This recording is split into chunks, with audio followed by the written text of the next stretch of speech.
Hey everyone, welcome to a somewhat different kind of episode today of ADHD Rewired. If you are new here, I am your host. My name is Eric Tivers. I'm a licensed clinical social worker and coach. And today we're going to dive into a topic that's both personal and universal. And I'm going to get kind of vulnerable with you here today. And I'm also usually these episodes are edited, and I'm actually not going to edit this episode, as you just heard my I had a notification at my watch that just went off, and it's staying in. Okay.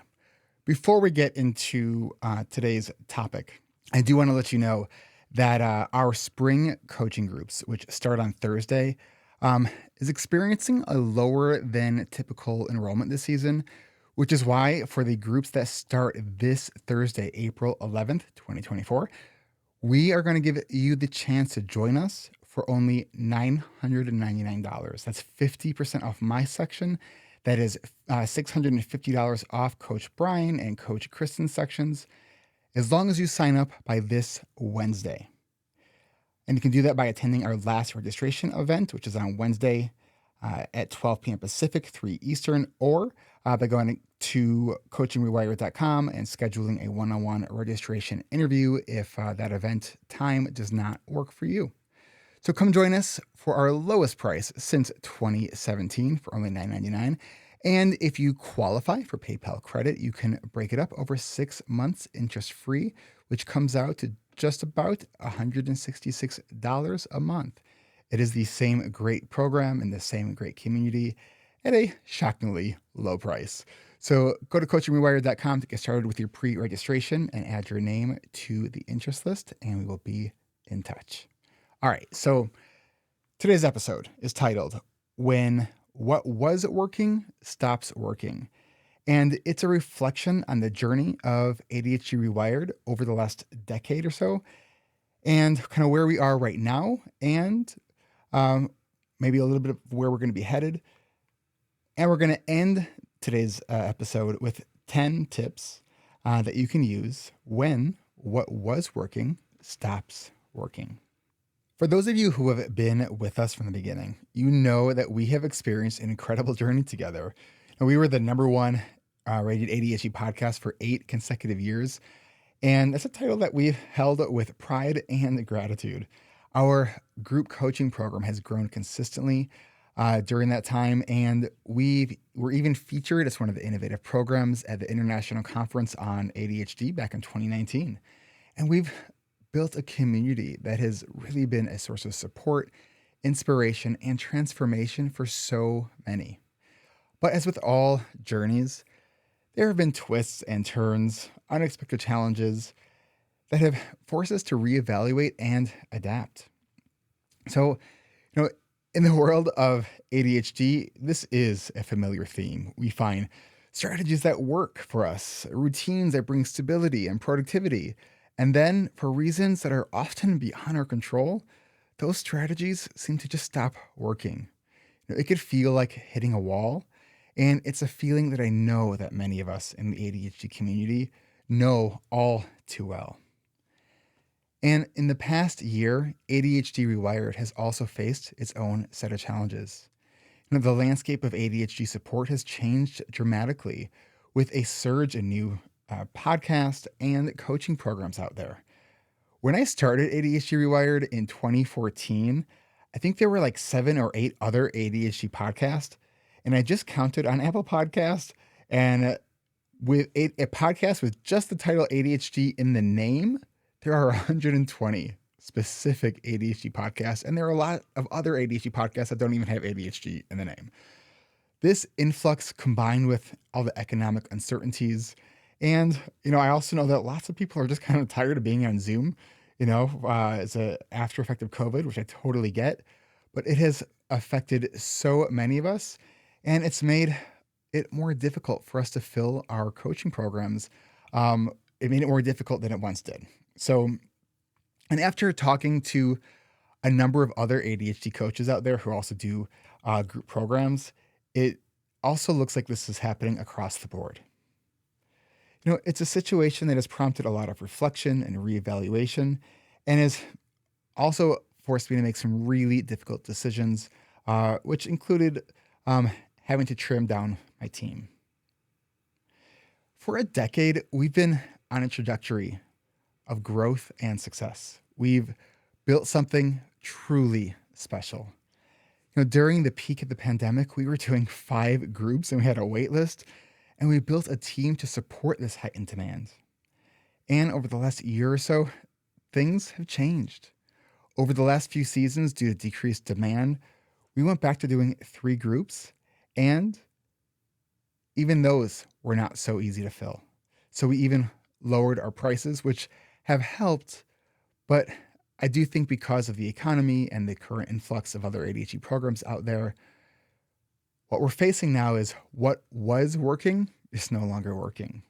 And it is hard when what was working for so many years just stops working. But it is also an opportunity and a chance to revisit kind of what we stand for, how we do things, and how we can continue to serve the community in meaningful ways. Our mission has always been to provide a space where individuals with ADHD can come together to learn, to grow, and to support each other. It's always been more about than just the strategies and tips. It's been about building a community that understands the complexities of ADHD and offers a sense of belonging. As we navigate this period of change, we're reminded of the importance of resilience and adaptability. We are exploring new ways to reach and connect with our audience, to provide value and support in this changing world. And we're looking at how we can innovate, both within our coaching groups and outside of them, in ways to ensure that we can continue to meet the demands and needs of our community. And most importantly, we are reaffirming our commitment to you, our listeners, and our community members. Your stories, your struggles, and your success are what drive us to do what it is that we do. Now, we're here to navigate the ups and downs of ADHD together, to celebrate the wins, and to learn from the challenges. So if you've been thinking about joining one of our coaching groups, or if you've been a part of our community in the past, just know that we are here for you. That we're evolving, we're adapting, we are optimistic about the future. Are there going to be things that are changing? Yeah. Is it uncomfortable? It sure is. But I still believe that we can do hard things and we don't have to do them alone. So when what was working stops working, is not just a reflection on our journey in ADHD Rewired, and it's not just a check-in about where we are right now. It's a call to action for us to embrace change and continue to grow. So I would like to share with you 10 strategies that I think can be really helpful when what was working stops working. The first is to take time to pause and reflect. Now, take a moment to assess what has changed and why the old strategies are no longer effective. 2, seek feedback. Reach out to your community or trusted advisors to get a fresh perspective on your situation. 3, embrace flexibility. It's important to be open to trying new approaches and adapting your strategies as needed. Break it down. Simplify your goals into smaller, manageable tasks to try to regain that sense of control. 4, I think I'm at 4. Prioritize self-care, especially if you are in the thick of it, if you're in the thick of overwhelm. Don't skip on the self-care. It is so important that you are taking care of your physical and mental health to maintain your resilience. 5, revisit your values. Align your actions with your core values and stay motivated and focused to the best that you can. 6, set boundaries.